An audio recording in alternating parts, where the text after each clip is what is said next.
자, 지난 시간에서 진행을 합니다. 자, 지난 시간에 우리가 제척기간과의 비교해서 기억을 하실 게 형성권은 제척기간에 걸린다, 그죠? 그때 제척기간에 걸리는 권리는 어떻게 행사할 것이냐? 판례는 원칙적으로 출소기간으로 보지 않는다. 다만 예외적으로 점유권에 대한 물권적 청구 행사 기간 등은 뭐야? 출소기간으로 본다, 그죠? 예, 그거 하나 기억 부탁드릴게요. 나머지는 때가 되면 안 틀려요.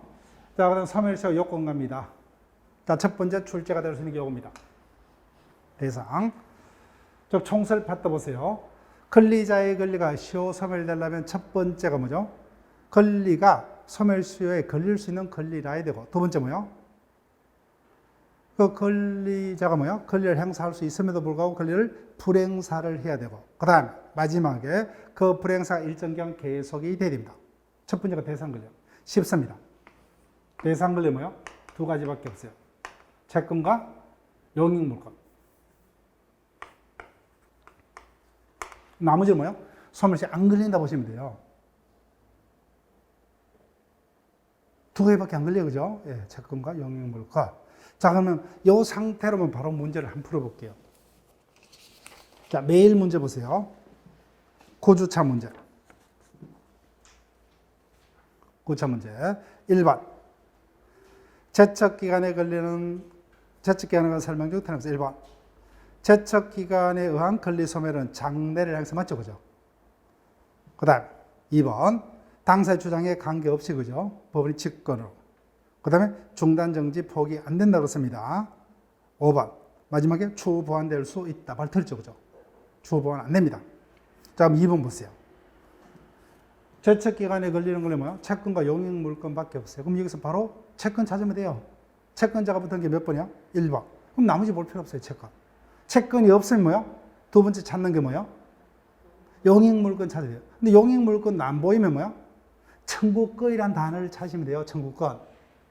요령 아시겠죠? 네, 그렇게. 나머지는 소멸시효 안 걸립니다. 자, 그럼 본격적으로 진행합니다. 그 채권은 뭐예요? 원칙 10년에 소멸시효 걸린다, 그죠? 그 다음에 2항 보세요. 채권 소멸시효 걸렸죠? 근데 채권을 제한 소유권 이외의 나머지 재산권 20년에 시효 걸린다. 그럼 뭐야? 소유권은 소멸시효 안 걸린다는 거예요. 채권을 제한 뭐야? 재산권 중 소유권 이외의 재산권만 소멸시효 걸릴 수 있다. 그럼 뭐야? 소유권은 소멸시효 걸리지 않는다는 겁니다. 소유권 이외의 재산권 중 소멸시효에 걸릴 수 있는 권리는 뭐야? 용익물권밖에 없다는 거예요. 자, 갑니다. 시효에 걸릴 수 있는 권리는 뭐야? 재산권밖에 없어요. 그 중에서 2번 채권 제목 체크하시면 되죠. 채권은 소멸시효 걸립니다. 10년에 소멸시효 걸린 게 원칙이요. 자, 그 다음 채권 파트에서 문제가 되는 게 요건데 요번에 차는 완벽하게 안 돼요. 물권법을 배우면 자동적으로 됩니다. 그래서 요번에 차는 이 부분은 넘어갈게요. 이 부분이 제일 중요한데 시효 대상에서 그죠? 일단은 등기 청구권에 관한 논점은 소멸시효 대상권에서 가장 중요해요. 근데 요번 파트에 넘어가고 심화반에서 진행을 합니다.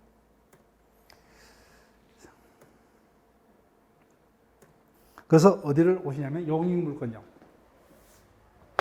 용익물권이 소멸시효에 걸립니다. 거기다 체크하시고 용익물권은 세 가지죠, 그죠? 지상권, 지역권, 전세권. 근데 하여튼 용익물권은 소멸시효에 걸린다 이렇게 보시면 돼요. 근데 전세권은 소멸시효 안 걸립니다. 우리가 그때 배웠지만 전세권은 최장기간이 뭐예요? 10년밖에 안 돼요. 20년 동안 불행사는 있을 수가 없습니다. 해석상 뭐예요?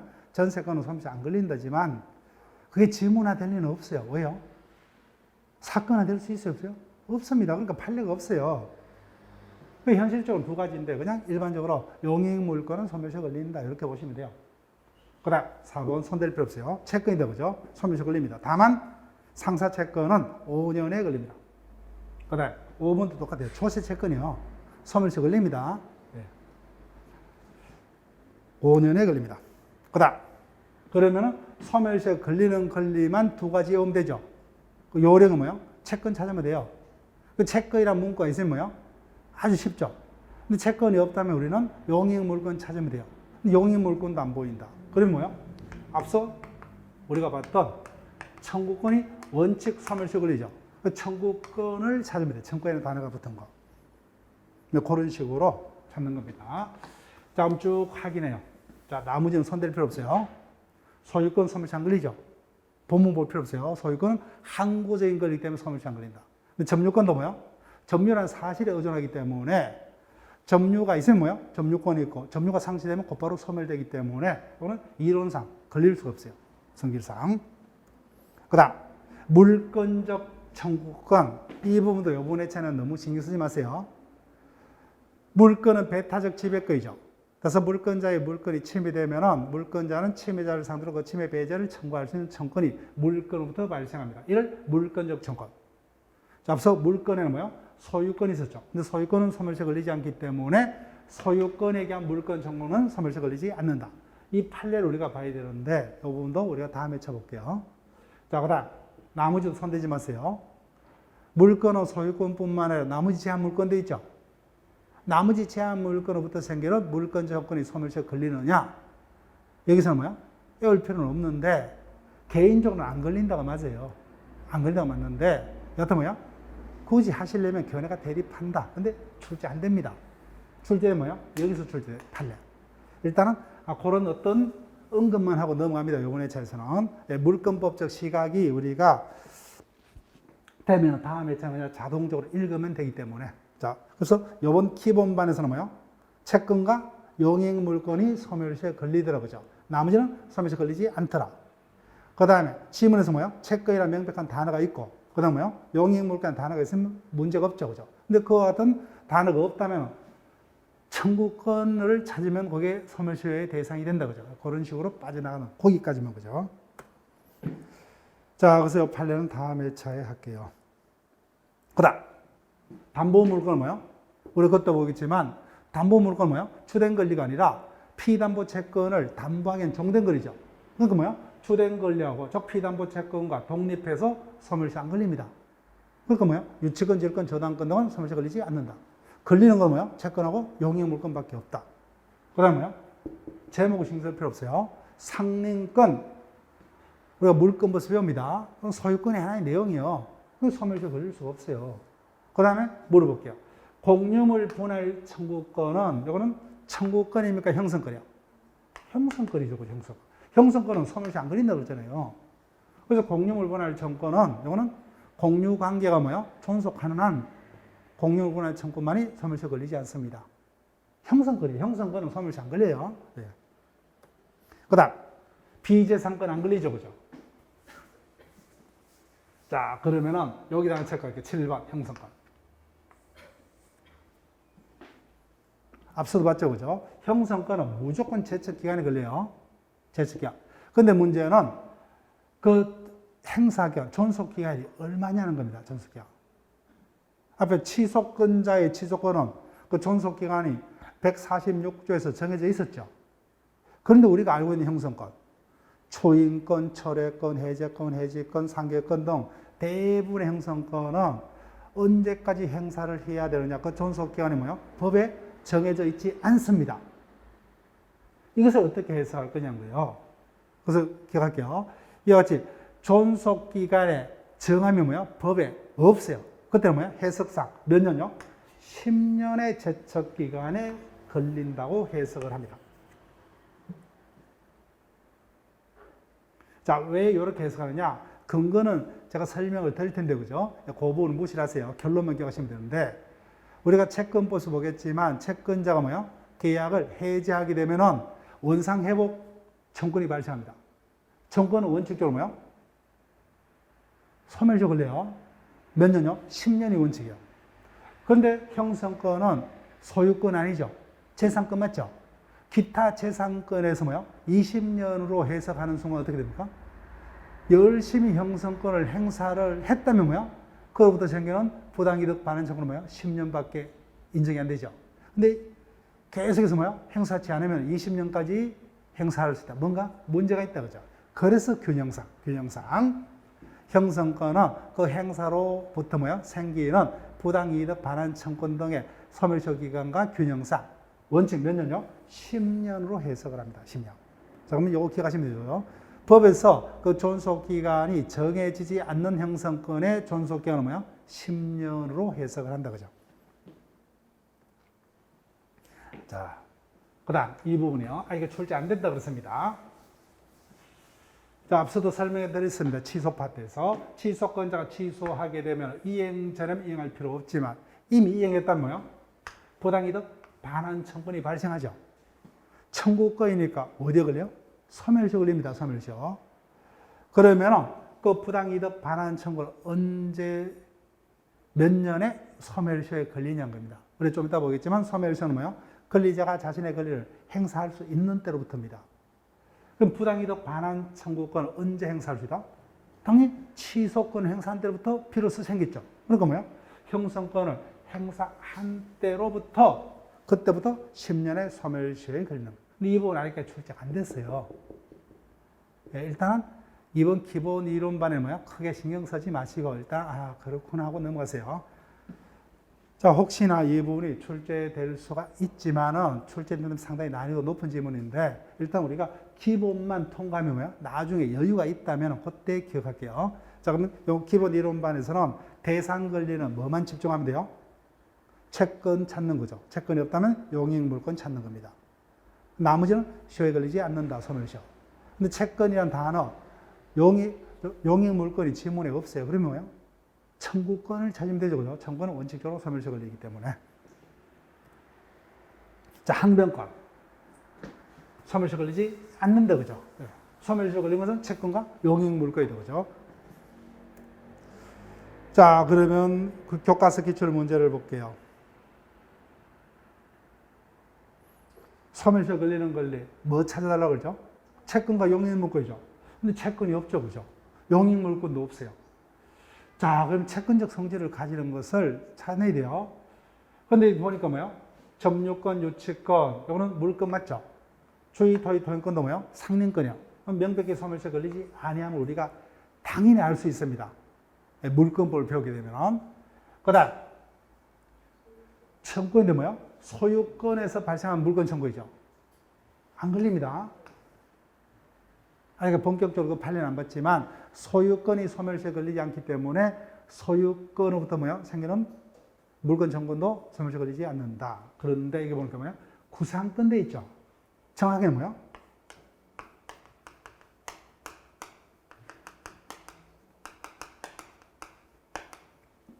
구상권 반환 채권도 뭐예요? 반환 청구권이다. 그죠? 이건 채권이에요. 채권. 보세요.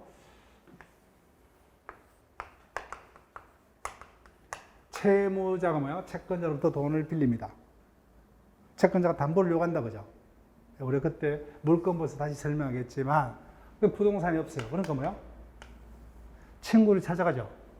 그 친구가 채무자가 아님에도 불구하고 채무자의 채무를 담보하기 위해서 자신의 부동산에다가 저당권을 설정하죠. 이런 자들 뭐예요? 물상보증인. 그래서 이자가 대신 변제했어요. 이자를 대신해서 그죠. 그러면 사후의 이자가 뭐예요?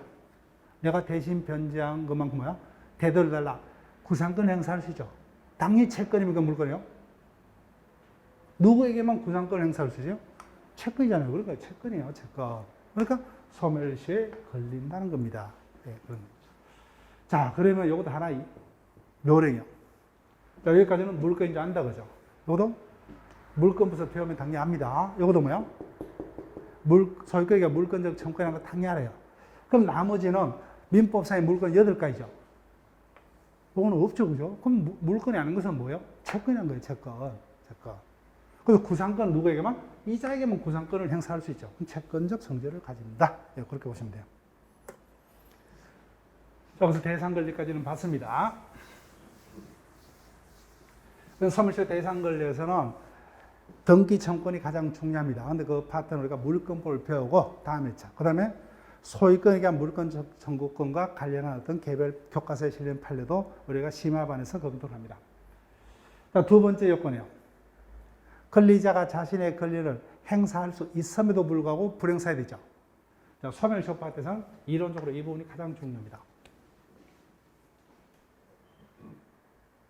즉, 권리자의 권리가 뭐예요? 언제부터 소멸시효가 진행이 되느냐. 자, 1항 소멸시효는 권리자가 뭐요? 권리를 행사할 수 있는 때로부터 진행이 됩니다. 반대로 생각하면 권리자가 권리를 가지고 있더라도 뭐요?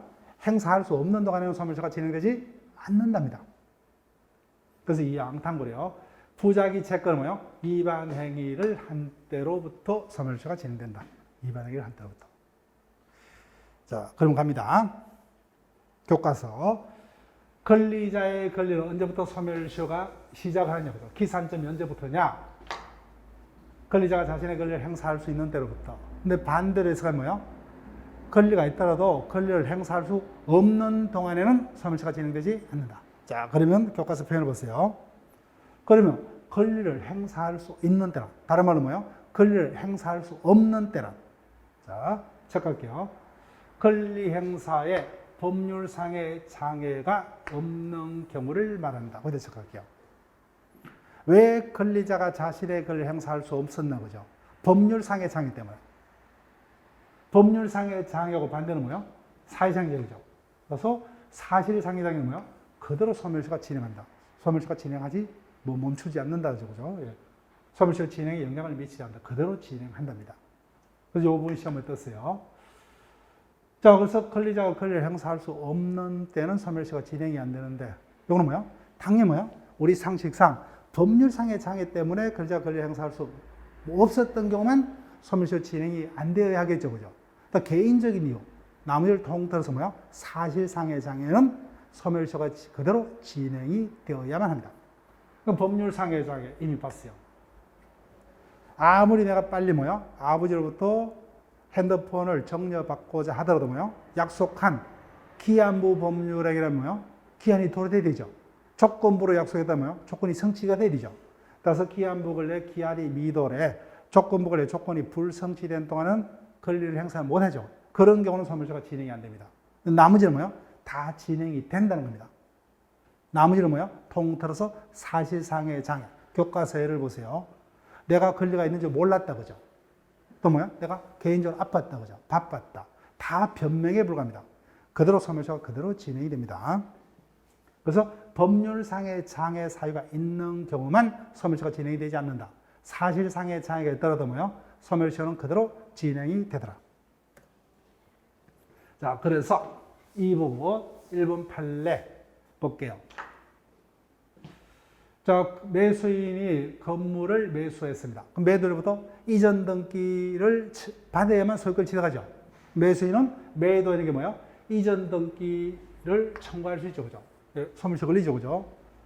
그런데 이전 등기를 하려면 뭐예요? 전제로서 무슨 등기가 먼저 존재하고 있어야 돼요? 보존 등기가 먼저 존재하고 있어야 돼요. 근데 보존 등기를 언제만 할 수 있어요? 완공이 돼야 되죠. 근데 건물은 언제부터 건물이요? 완공될 필요 없잖아요. 기둥과 지붕, 주벽까지만 되면 건물입니다. 그래서 건물에 대한 이전 등기 청구권에 있어서 그 목적물이 건물이 완성이 안 됐습니다. 자, 거기다 체크할게요.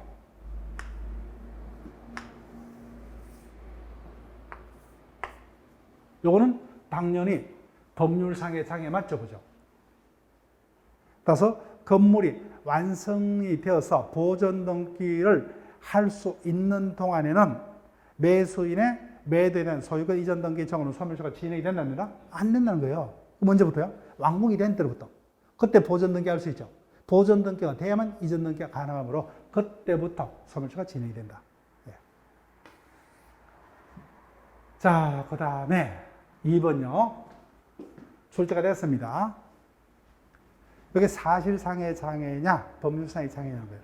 앞에서 법률상의 장애는 기한부 근래 기한의 미도래, 조건부 근래 조건의 불성취 등이었다, 그죠? 그래서 나머지는 뭐야? 내가 아팠어, 그죠? 내가 권리가 있는지 몰랐어. 다 뭐요? 사실상의 장애에 불과하기 때문에 소멸시효가 그대로 진행이 된다고 했습니다. 대표적인 예가 이거예요. 개인적으로 억울할 수 있습니다. 국가에서 가세 처분이 내려왔습니다. 나는 뭐요? 선량한 국민이기 때문에 당연히 뭐요? 가세 대상인 줄 알고 납부를 했어요. 그런데 많은 세월이 지나서 뭐요? 세무사에서 상담을 갖다가 예전에 이야기를 하다 보니까 뭐요? 세무사가 이렇게 이야기합니다. 그 사안은 세금 납부할 필요가 없는데 세금을 납부했네요. 그럼 어떻게 돼요? 돌려봐야 되겠죠. 그래서 빨리 세무소에 가보랍니다. 그래서 세무서 직원이 전산으로 확인합니다. 납부할 필요가 없는데 어떻게 됐지? 그럼 나는 뭐예요? 돌려달라 그죠? 부당이득 반환을 청구합니다. 그래서 세무공무원이 한참 봅니다. 어떻게 해요? 안타깝게도 못 돌려받습니다. 왜요? 부당이득 반환 청구는 몇 년의 시효에 걸려요? 10년. 이미 10년이 지났기 때문에 나는 억울하죠.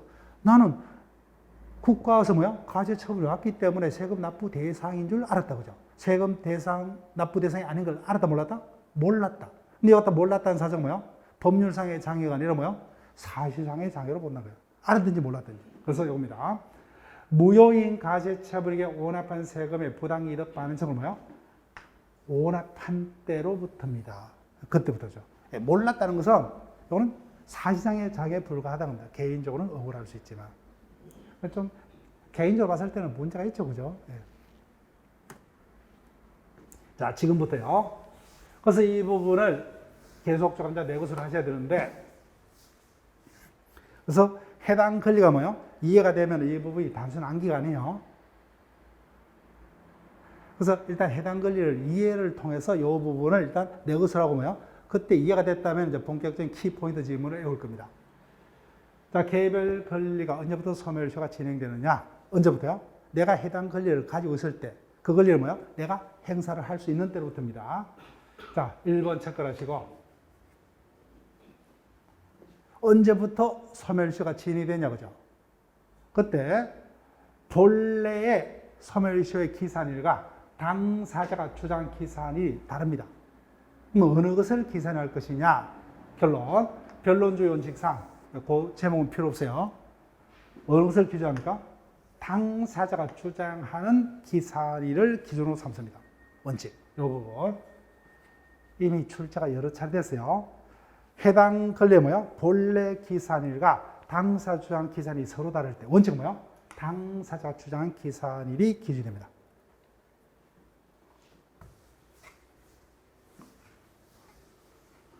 자, 이 판례 출제됐어요. 네, 이 판례 출제될 수 있어요. 자, 그런데 여기다 체크할게요. 어떤 권리 소멸시효 기간이 얼마인지. 기산일 문제가 아니에요. 소멸시효가 언제부터 진행이 되느냐 하고 달라요.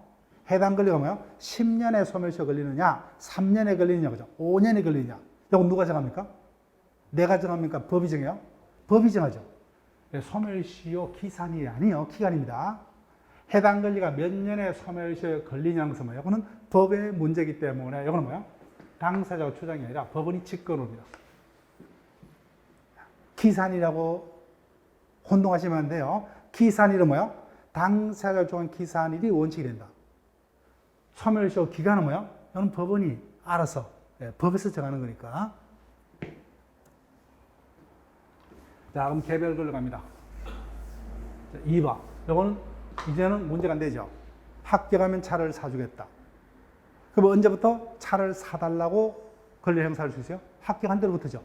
그러니까 정지 조건부 권리는 조건이 성취된 때로부터 열 필요가 없죠. 그죠? 기한부 권리. 입학하면 차를 사주겠다. 그럼 언제부터 차를 사달라고 할 수 있어요? 입학한 때로부터죠. 기한이 도래한 때부터 그죠. 그 확정 기한부는 그 확정된 기한이 도래한 때부터. 자, 체크할게요. 서울에 첫눈이 왔을 때 선물을 사주겠다. 그죠? 핸드폰을 선물 사주겠다. 그러면 기한이 도래한 때부터죠. 근데 기한이 도래한 때는 것은 한때라는 것은 알든 모르든 기한이 객관적으로 도래한 때입니다. 채권자 또는 채무자 알든 모르든 리더 그죠? 알든 모르든 객관적으로 기한이 도래한 때부터입니다.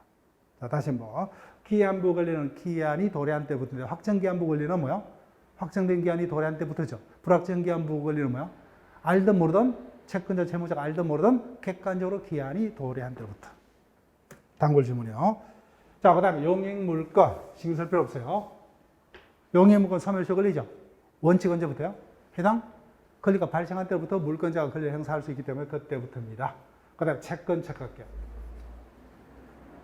채권은 원칙적으로 채권이 발생한 때부터, 다른 말로 성립한 때부터 맞죠? 성립한 때부터. 원칙적으로는 채권이 발생한 때부터 소멸시효가 진행이 됩니다. 그런데 자, 반환식의 약정이 없는 소비 임치물 반환 채권, 그대 채권이고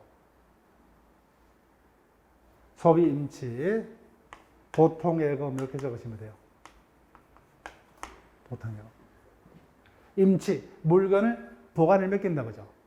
근데 맡은 자가 물건을 자기가 사용하고 반환을 청구하면 동종의 다른 물건으로 내어주는 거죠. 대표적인 게 뭐예요? 보통 예금 맞죠? 그럼 낭전이 나는 언제부터 은행에 예금을 찰 수 있죠? 바로 찰 수 있죠. 그러니까 뭐예요? 채권이 성립한 때부터. 자, 그 다음. 리얼. 이것도 당부요. 학설은 보지 마세요. 채무자의 채무불이하고 채권자에게 손해가 생겼죠. 그럼 채권자는 채무자에게 이로 인한 손해배상 청구를 행사할 수 있죠. 언제부터요? 당연히 채무불이익이 없었으면 행사 못하죠. 채무불이익을 통해서 손해가 생긴 때로부터죠. 그죠? 그래서 채무불이익이 있는 때부터입니다. 이것도 똑같아요. 불법행위에 의한 손해배상 청구 두 가지가 있는데 그죠? 그냥 민법 총칙에서는 이런 정도로 그죠? 타인의 불법행위로 피해자가 손해를 입었다. 그럼 당연히 언제부터요? 불법행위 시부터죠. 불법행위가 있는 때로부터. 자, 똑같아요. 부당이득 반환 청구. 언제부터 부당이득을 반환 청구할 수 있죠? 부당이득이 생길 때부터죠. 그러니까 무효 취소로 인해서 부당이득 반환 청구권이 생겼다 그죠? 언제부터요? 그때부터 부당이득이 발생한 때부터 그죠? 네, 발생한 때부터. 그 취소는 뭐요? 취소권을 행사한 때부터죠, 그죠? 네. 그렇게 됩니다. 자, 그 다음에 시옷. 큰 제목은 신경 쓸 필요 없어요. 안에 애들을 기억하시면 되는데, 자, 채권자가 채무자에게 채권을 해지 통보를 한 후 법의자가 일정 기간 동안 상당 기간이 경과해야만 행사를 할 수 있는 채권. 길죠, 그죠? 이 자체는 속이지 않습니다. 그때는 뭐요? 그와 같은 청구나 해지 통보를 할 수 있는 때로부터 뭐요? 법이 정하는 기한이 유예한 때부터 소멸시효가 진행이 됩니다. 자, 우리가 예를 우리가 채권법에서 볼 거예요. 자, 볼게요. 예를 들게 되면 임대차의 존속 기간이 약정이 없어요. 그럼 각 당사자를 언제든지 임대차 계약을 해지할 수 있죠. 임대인이 해지했을 때는 뭐야? 우리가 그때 배웠죠. 원칙 뭐야? 6개월이 지나면 임대차 종료죠. 그럼 그때 보증금을 반환을 요구할 수 있죠. 그죠? 예, 그때부터입니다. 청구나 해지 통보를 뭐야? 할 수 있는 그 법정한 기한이 유예한 때로부터. 우리가 해당 파트에서 그 예를 내올 거예요. 예, 여기서는 이런 제목 정도만. 지문이 길기 때문에 답을 안 해요. 자, 그 다음. 할부금 채권 체크하시고. 원칙에 오셔야 돼요. 채권이니까 소멸시효 걸리죠. 그래서 10만 원으로 뭐요? 10개월 할부로 100만 원짜리 물건을 샀습니다. 첫 달은 할부금 뭐요? 납부했어요. 근데 두 달째부터 뭐요? 할부금이 밀려요. 그러면 매달 생기는 뭐요? 10만 원의 채권이 따로따로 소멸시효가 진행되느냐? 아니면 뭐요? 나머지 90만 원이 한꺼번에 소멸시효가 진행되느냐는 겁니다. 우리 원칙이요. 원칙은 뭐요? 따로따로요. 따로따로. 각 할부금 변제기 도시마다 순차로 체크할게요. 따로따로입니다. 어떤 교재는 뭐요? 학설로서 적혀 있는 게 있어요. 우리는 판례입니다. 판례. 따로따로요. 학자들은 한꺼번에를 원칙으로 해석을 합니다. 근데 우리는 판례죠. 그죠? 판례. 그래서 얘는 신경 쓸 필요 없어요. 원칙만 알면 이거는 어감으로 찾으면 돼요. 따라서 당사자 간에 뭐야? 일에 불이익이 있으면 나머지는 뭐야? 한꺼번에 청구할 수 있어요. 같은 특약 등이 존재하면 그때는 잔액이 한꺼번에입니다. 이건 문제될 게 없죠. 그죠? 예. 그래서 원칙이요. 원칙. 따로따로가 원칙이란 겁니다. 따로따로. 자, 그다음 부작위 채권. 단골 지문이죠. 언제부터요? 위반 행위가 있는 때로부터 그죠? 청구할 수 있다. 자, 이 부분이 요 사이는 각종 채무 가장 단골이에요. 자, 이 부분에 차에서는 완벽하게 안 됩니다. 동시행항변거리 채권법에서 우리가 배워요. 소멸시효는 언제부터요? 권리자가 권리를 행사할 수 있는 때로부터. 즉, 권리자가 있는 뭐야? 채권자가 있는 채권이 동시이행 항변권이 붙었더라도 뭐야? 채권자는 자신의 상대방에 대한 자신의 의무만 이행하면 뭐야? 언제든지 자신의 채권을 행사할 수 있기 때문에 이거는 뭐야? 권리 행사에 장애가 될 수가 없어요. 동시이행 항변권은. 그러니까 뭐 언제부터? 요 문구를 일단 밑주고 본래 이행기부터. 그래서 100% 이해는 안 됩니다. 아직까지 동시이행 항변권이 우리가 정확히 안 배웠기 때문에 그 다음에 참 그냥 읽으면 돼요. 소멸시효는 권리자가 권리를 행사할 수 있는 때로부터죠. 동시이행 항변권이 있더라도 뭐요? 자신의 권리를 충분히 행사할 수 있기 때문에 언제부터요? 본래 이행기부터 소멸시효가 그대로 진행됩니다. 그래서 이 파트는 동시이행 항변권이 붙은 채권은 뭐요? 소멸시효가 진행되지 않는다. 이런 문구는 무조건 틀립니다. 네. 본래 이행기부터 그 소멸시효가 그대로 진행된다. 이렇게 보시면 돼요. 그 다음 선택채권은 뭐요? 선택권자가 자신이 가진 선택권을 행사할 수 있는 때로부터입니다. 있는 때로부터. 다 언제부터요? 권리를 행사할 수 있는 때로부터입니다. 있는 때로부터. 자, 그래서 1번 판례. 단골입니다. 이행불능. 여기 착각할게요. 이행불능은 채무 불이행의 하나의 종류죠. 그죠?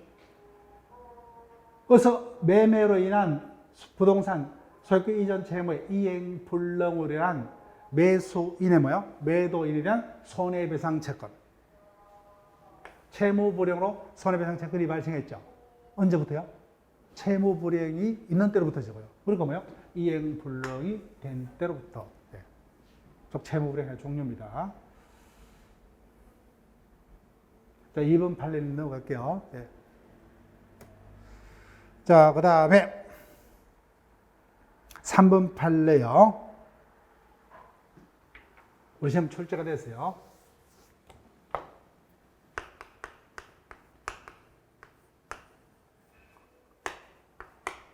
자가용과 버스의 추돌로 기한 행인이 치어 다쳐서 1억 원의 손해가 발생했어요.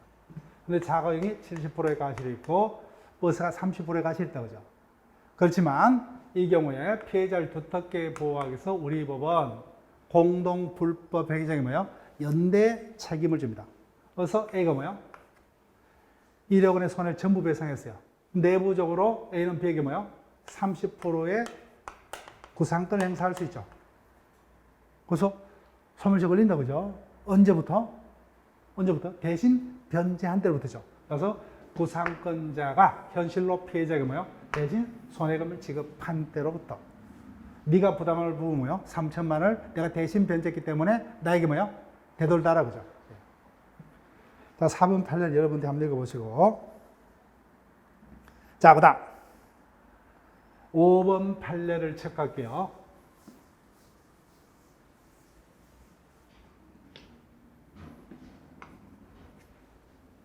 (5번) 판례. 자, 5번 판례를 보기 전에 어디하고 똑같냐 하면 여러분이 교과서 297페이지를 보세요. 297페이지. 자, 297페이지를 보니까 중간에 판례가 있죠. 판례 2번요. 297페이지. 그래서 할부금 채권, 그죠? 그 다음에 5번 판례. 의사의 진료비 채권 3개가 같은 논리예요. 같은 논리입니다. 자, 보세요. 의사의 진료비 채권을 가지고 설명드릴게요. 그때 다시 하겠지만 의사의 진료비 채권 원칙 몇 년이요? 3년입니다. 3년. 그런데 극단적인 예를 듭니다. 환자가 10년 동안 입원했다가 퇴원합니다. 그러면 뭐요? 10년 동안의 진료비 채권이 퇴원한 날로부터 뭐요? 일괄적으로 한꺼번에 소멸시효가 진행되느냐, 아니면 뭐요? 개개의 진료비 채권마다 뭐요? 따로따로 소멸시효가 진행이 되느냐는 겁니다. 어느 것이 더 채무자인 환자 측에게 유리합니까? 한꺼번에가 유리합니까? 따로따로가요? 따로따로 유리하죠. 그러니까 뭐요? 할부금 채권, 병원 진료비 채권이죠. 계속적 거래관계로 뭐요? 발생한 외상채권. 계속적 거래관계로 발생한 채권. 그러니까 뭐요? 개별적 외상대금 채권이요. 가계상대금 채권이 발생한 데부터 따로따로입니다. 따로따로가 뭐요? 채무자에게 유리하기 때문에. 그래서 어느 것이 출제되든 뭐요? 논리는 같아요. 그죠? 예, 같은 문제입니다. 할부금 채권이 되든 뭐요? 계속적 거래로 발생한 뭐야? 외상대금 채권이 됐던, 진료비 채권이 됐던 뭐야? 개개 채권마다 따로따로입니다. 따로따로가 채무자에게 유리하기 때문에. 아시겠죠? 6번 판례는 우리가 다음 회차에 검토를 합니다. 자, 그러면 교과서 기출 문제를 볼게요. 자, 몇 회차? 24회차 기출 문제입니다. 자, 볼게요. 지역과 앞부분은 여러분들이 고민하면 안 돼요. 함정입니다. 지역과는 용익물건이죠. 용익물건 소멸시에 걸린다, 그죠? 그 다음에 공유물건한 청구는 형성거이죠. 소멸시에 걸리지 않는다, 그죠? 채권과 용익물건만이 걸린다, 그죠? 그 다음에 3번, 우리가 봤던 판례죠. 이전 등기 청구는 전제로서 보전 등기가 먼저 되어야죠. 그 건물이 완성되기 전에는 이전 등기 청구는 뭐야? 소멸시에 걸리지 않는다, 그죠? 않는다. 그 다음 4번이 아직 안 배웠어요. 여기에 틀렸어요. 소멸시효가 완성이 됐다. 그럼 채무자는 빌린 돈을 갚을 필요 없어요. 근데 뭐야? 내가 빌린 게 있다. 이거는 갚겠다는 의미로 우리가 해석할 수 있죠. 이건 뭐야? 간주가 아니라 뭐야? 추정이라는 단어를 써야 된다는 거예요. 해석상 갚겠다는 의미로 우리가 해석할 수 있다. 그런 의미예요. 간주는 법에서만 간주 규정을 둘 수 있습니다. 추정은 뭐야? 법에서 추정 규정을 둘 수도 있고 해석으로 뭐야? 추정할 수도 있다. 그죠? 5번. 정지 조건부 관련 조건이 성취된 때로부터입니다. 그래서 기산점이 소멸시효 파트는 가장 중요해요. 자, 그 다음에 마지막입니다. 마지막 요건이다. 그죠? 권리 불행사가 일정 기간 계속이 되어야 한다. 채권은 뭐야? 원칙적으로 10년간 계속적으로 채권자가 자신의 채권을 불행사할 것. 나머지 재산 거죠. 구체적으로 용익물건이죠. 용익물건은 원칙적으로 몇 년요? 20년간 불행사해야 됩니다. 자, 채권입니다. 원칙. 채권은 10년의 소멸시효 걸린다. 그죠? 그런데 상행위로 발생한 상사채권은 5년의 시효 걸립니다. 자, 그런데 가장 쉬운 문제입니다. 다음 중 가장 짧은 시효 기간에 걸리는 이런 문제가 출제되면 주는 문제입니다. 그래서 채권이 되면요 3년에 걸린 채권이 있더라고요. 자, 볼게요. 다음 각호 채권은 채권자가 뭐야? 3년간 행사하지 않으면 소멸시효가 완성됩니다. 여기서 의미 있는 것은 이로입니다. 이자, 부양료, 금료, 사용료, 키포인트고요. 기타 1년 이내 기간으로 정합니다. 앞서 이런 것도 뭐야? 하나의 A에 불과합니다. 이자가 됐던 뭐야? 금료가 됐던 사용료가 됐던 1년 이내 기간으로 정한 금전 또는 물건의 지역을 목적한 채권은 3년에 걸립니다. 자, 나머지는 뭐야? 다 읽어보지 마시고 이렇게 보시면 돼요. 자격증 소지자와 관련 채권이다. 그죠? 의사 등 뭐야? 자격증 소지자와 관련 채권. 그 다음에 사무. 뭐요? 도급자가 붙은 거죠. 도급과 관련 채권. 그 다음 4, 5는 다 자격증이죠. 근데 6호를 보니까 뭐요? 생산자 상이죠.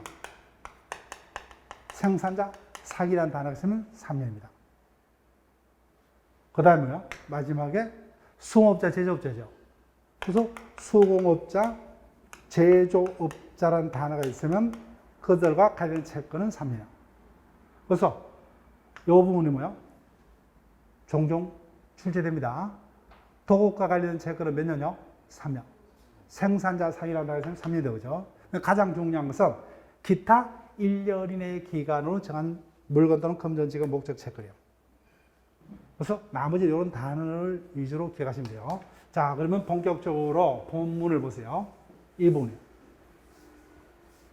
이자 명목이 됐던 뭐요? 금료 명목이 됐던 사용료 명목이 됐던 명목은 불문하고.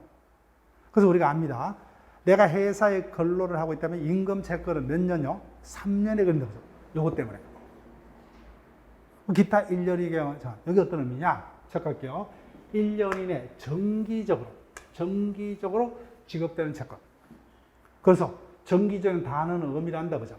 그러면 월급은 당연히 뭐야? 월말이 되면 정기적으로 지급되죠. 그 다음, 이자를 지급하기로 했다, 그죠? 이자는 뭐예요? 매월 말에, 그죠? 또는 뭐, 2달마다, 6개월마다. 그렇게 뭐예요? 1년 이내에 정기적으로 뭐예요? 자신이 약속한 날짜에 지급하는 경우는 그 채권은 뭐예요? 3년이 걸린다. 근데 이자일지라도 1,000만 원을 빌려주고 뭐예요? 1년 동안의 이자를 뭐예요? 한꺼번에 갚아라. 이거는 뭐예요? 정기 채권이 아니죠. 이거는 일반 채권이에요. 일반 채권이니까 몇 년이요? 10년에 걸린다. 따라서 1년 이내 기간으로 정한 의미는 1년 이내 뭐야? 뭐 2개월이 됐든 3개월이 됐든 1개월이 됐든 자신들이 약정한 시간에 뭐야? 그때그때마다 정기적으로 지급을 요하는 채권을 말하지 변제기가 1년 미만이라는 의미가 아니죠. 그죠? 그 부분을 주셔야 돼요. 그래서 교과서 표현을 보세요. 교과서 표현. 그래서 297페이지 기억력. 그래서 둘째 줄 가운데 변제기가 1년 이내 채권을 말한 것은 아니다. 그죠? 그래서 이자 채권이라도 뭐요? 매달 또는 뭐요? 6개월마다 받기로 하는 이자 채권을 몇 년에 걸립니까? 3년에 걸리죠. 그런데 돈을 빌려주고 뭐 3년치 이자를 한꺼번에 갚아라. 그죠? 빌린 날로부터 6개월 내에 한꺼번에 갚아라. 이거는 정기적으로 지급되는 채권이 아니죠. 그래서 이거는 일반 채권 10년에 걸린다는 겁니다. 그 차 있죠. 그 다음 지연 손해금 고대 체크할게요. 이자는 3년에 걸릴 수도 있죠. 근데 지연 이자는 이자입니까? 손해배상이요? 손해배상이다. 보죠. 일반 채권입니다. 일반 채권. 자, 그래서 1번 판례 출제됐어요. 기타 1년의 기간 정기금 지급 채권이다. 보죠. 그래서 아파트 관리비. 매월 말 정기적으로 납부하죠. 그러니까 뭐야? 관리비 채권은 3년에 걸립니다. 2번 판례는 설명했죠. 의사의 진료비 채권은 퇴원한 때로부터 뭐야? 일괄적으로 한꺼번에가 아니라 뭐야? 개개 진료비 채권이 발생한 때부터 뭐야? 따로따로입니다. 따로따로. 자, 그 다음 1년짜리 갑니다. 다음과 같고 채권은 1년간 행사처럼 소멸시효가 완성된다. 예. 내가 음식을 외상으로 보죠. 예. 여기 쭉 보시고. 그 다음, 의복, 친구, 장부, 기타 동산의 차용료 채권. 그 다음에 노역인, 연예인의 임금 및 그에 공급한 물건의 대금 채권, 그죠. 그 다음에 마지막이 우리죠, 그죠. 학원비를 외상으로 했다, 그죠. 1년에 걸립니다. 이렇게 둘이 뭉쳐야 기억을 하시고. 자, 그러면 하나 주의할 게 있어요. 165조. 채권은 3년 또는 뭐야? 1년의 단기 채권도 있다, 그죠? 근데 이 같은 1년 내지 3년의 단기 채권이라도, 자, 보세요. 165조. 판결 등으로 뭐야? 확정이 되어버리면 다시 10년으로 연장이 되어버려요. 자, 볼게요. 판결에서 확정된 채권은 단기 시효에 해당하는 것이라도 뭐야? 10년으로 연장됩니다. 그래서 판결의 확정과 뭐야? 동일한 효력이 있는 파산 절차 등에 확정된 채권도 동일합니다. 근데 사망을 이해를 하셔야 돼요. 자, 사망 보세요. 1년 내지 3년에 걸린 단기 채권도 판결 등으로 확정되면 그 소멸 시효가 10년이 됩니다. 다만 전제가 뭐예요? 판결 확정 당시의 채권이고 변제기가 도래해야 돼요. 변제기가 도래치 않은 채권에 뭐예요? 적용되지 않는다, 그죠? 변제기가 도래해야만 10년이 됩니다. 판결이 확정되었다고 뭐예요? 확정 당시에 변제기가 아직까지 뭐예요? 도래치 않았다, 그죠? 그때는 여전히 단기라는 소리입니다. 자, 여기 볼게요. 납니다. 학원비 100만 원을 외상으로 하고 다니고 있습니다. 언제까지요? 요날까지 학원비를 지급하기로 하고, 학원비는 1년에 걸리죠, 그죠? 근데 학원에서 뭐예요? 요 날짜에 나를 통해서 소송을 해서 재판이 확정됐어요. 두 번째, 1월 20일간 경이 뭐예요? 학원이 나를 상대로 재판을 걸어서 확정이 되었습니다. 1번, 100만 원 채권 몇 년입니까? 10년입니까? 1년이요? 1년. 요거는 뭐예요? 10년. 차이점. 판결 당시에 약속한 변제가 도래했다니까? 안 했죠. 그러니까 뭐예요? 아직까지 나는 변제할 필요가 없어요. 그러니까 변제가 되지 않았기 때문에 판결이 확정되었더라도 뭐예요? 10년이 아니라 여전히 1년. 그 다음에 뭐예요? 이때는 이미 약속한 날짜가 지났죠. 그때는 10년이 됩니다. 자, 그 다음에, 그래서 개념 설명드렸다, 그죠? 두 번째, 인적 범위 채권을 하시고 2번. 이와 같은 단기 채권은 판결로 확정되면 뭐요? 10년으로 연장되죠. 다만 그와 같은 10년의 연장은 뭐요? 판결 받은 자 사이만. 따라서 누구와 누구 사이의 판결이 있죠? 갑을 간의 거죠. 따라서 이자. 채무자의 채무를 보정을 썼습니다. 그죠? 이런 자는 판결에 관여한 바 있다 없다? 없죠, 그죠? 따라서 이런 자들은 판결에게 미치지 않습니다. 따라서 판결은 당사 사이만. 따라서 보정인의 뭐요? 보정 채무는 여전히 뭐요? 종전대로 단기입니다. 단기. 자, 그 부분만 여러분이 한번 주의를 하시고. 자, 거기까지 했어요. 자, 그 다음에 나머지 기타 재산권 뭐요? 20년의 소멸시효 걸린다, 그죠? 20년의 소멸시효 걸립니다. 자, 여기까지 하고 쉬었다가 나머지 논점 이하로. 그래서 이 판례, 그죠? 채권자 주채무 사이의 판결로 소멸시효가 10년으로 될지라도 뭐요? 채권자 채무자 사이에만 연장의 효력이 발생한다, 그죠? 나머지 보정인도 뭐요? 여전히 종전의 단기 시효라는 겁니다. 자, 기타 재산권 20년의 시효에 걸립니다. 자, 여기까지 하고 나머지 중단 이하로 소멸시효를 마치고 물권법 일부로 진행을 합니다.